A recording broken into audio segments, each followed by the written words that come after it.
WWE রেসলাররা বেশ ভালো performance দিয়ে সকলের মন জয় করে নিয়েছেন। তবে এই রেসলাররা ম্যাচের মধ্যে রেসলিং করেন এমনটা কিন্তু নয়।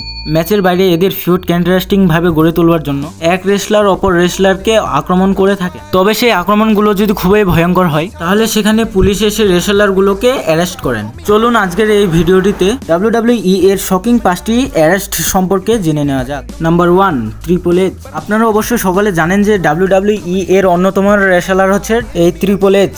এই রেসলার আমাদের অনেক বড় বড় ম্যাচ উপহার দিয়েছেন। শুধু এই নয়, বেশ কয়েকবার এই রেসলারকে পুলিশে অ্যারেস্ট করেছিল। তবে 2009 সালে যখন র্যান্ডি অর্টনের সাথে ফিউড কন্টিনিউ হয়েছিল, সেই সময় র্যান্ডি অর্টনের সাথে এই রেসলারের ফিউডটি খুবই পার্সোনাল ছিল। কেননা মানডে নাইট এর এপিসোডে ট্রিপল এইচ কে হাতকড়ি পরিয়ে রেখে শুধু এই নয়, স্টেফনি ম্যাকম্যানকে একটা আরকে মেরেছিল। আর এটার জন্য ট্রিপল এইচ অনেক ক্ষেপে গেছিলেন এবং র্যান্ডি অর্টিনের বাড়িতে গিয়ে র্যান্ডি অর্টিনের উপরে আক্রমণ করেন এবং সেই আক্রমণটি খুব ভয়ঙ্কর ছিল। এক পর্যায়ে সেই বাড়ির জানালা ভেঙে ডাব্লিউডাব্লিউই এর রেসলার র্যান্ডি অর্টনকে বের করে দিয়েছিলেন। আর তারপর যখন বাইরে এসে আক্রমণ করছিলেন সেই সময় পুলিশ এসে ট্রিপল এইচ কে অ্যারেস্ট করে নিয়েছেন। নাম্বার 2, দ্য মেজ এবং আর্থ্রোড। 2011 সালের দিকে মেগ এবং আর্থ্রোডকে ম্যাক পার্টনার হিসেবে কাজ করতে দেখা গিয়েছিল। বিশেষ করে এই দুইটি ট্যাগ টিম অনেক ভালো পারফরমেন্স দিত ডাব্লিউডাব্লিউই তে। তবে সেই সময় এদের ফিউডটি কন্টিনিউ হয়েছিল ট্রিপল এইচ এর সাথে, আর এজন্যই কোম্পানি থেকে সাসপেন্ড করে দেওয়া হয়েছিল মেজ এবং আর্থ্রোডকে। তবে হেলেনাসোল, সিএম পাঙ্ক, জন সিনা এবং আরেকজন রেসলারের মধ্যে ম্যাচ চলছিল, আর সেই সময় হেলেনাসোলটি চেড়ে উঠেছিল। ঠিক সেই সময় তল দিয়ে ঢুকে কালো কাপড় পরে অনেক ভয়ঙ্কর ভাবে আক্রমণ করে দিয়েছিলেন জন সিনা ডাব্লিউডাব্লিউই এর অফিসিয়াল রেফারি সিএম পাঙ্ক এর রেসলারের উপর। তবে ট্রিপল এইচ ক্ষেপতে ছিল এবং অনেক ক্ষেপে গিয়েছিলেন। এজন্য তিনি সেই গেজটি ভেঙে তিনি ডাব্লিউডাব্লিউই এর রিং এ আসার চেষ্টা করছিলেন। তবে তিনি আসতে পারছিলেন না, বরং সেখানে থাকা সমস্ত রেসলারে এসে গেজটি ভাঙার চেষ্টা করলেও পারেননি। তবে পরবর্তীতে চেনটি কেটে গেটটি খুলে সেখানে পুলিশ ঢুকে মেজ এবং আর্থ্রোডকে অ্যারেস্ট করে নিয়েছিলেন।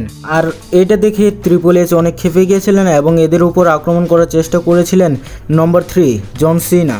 বর্তমান সময়ে যদিও ডাব্লিউডাব্লিউই তে জন সিনা নেই, তিনি হলিউড মুভিতে ব্যস্ত রয়েছেন, তারপরেও এক সময় পারফরমেন্স দিতেন এই জন সিনা। তবে রাসুমিনিয়ার সিজনে ফিউড কন্টিনিউ হয়েছিল জন সিনা এবং জেমিয়েল এর মধ্যে।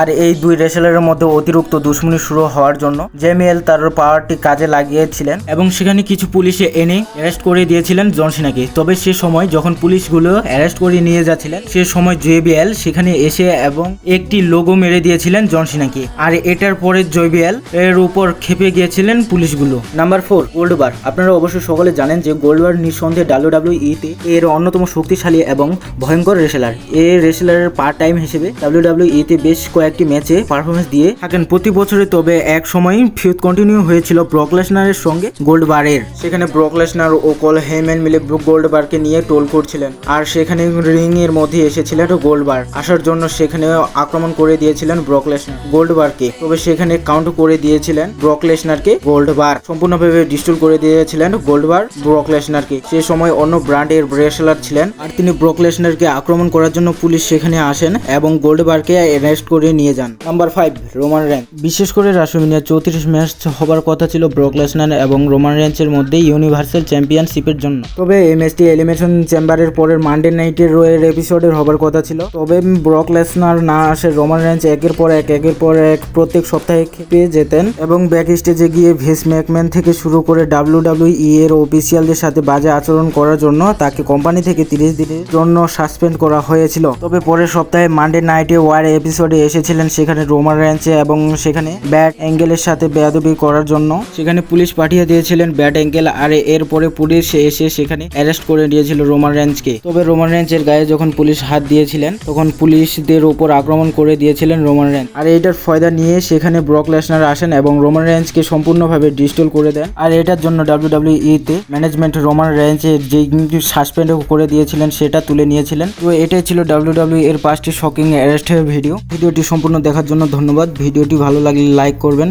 এবং সাবস্ক্রাইব করতে ভুলবেন না।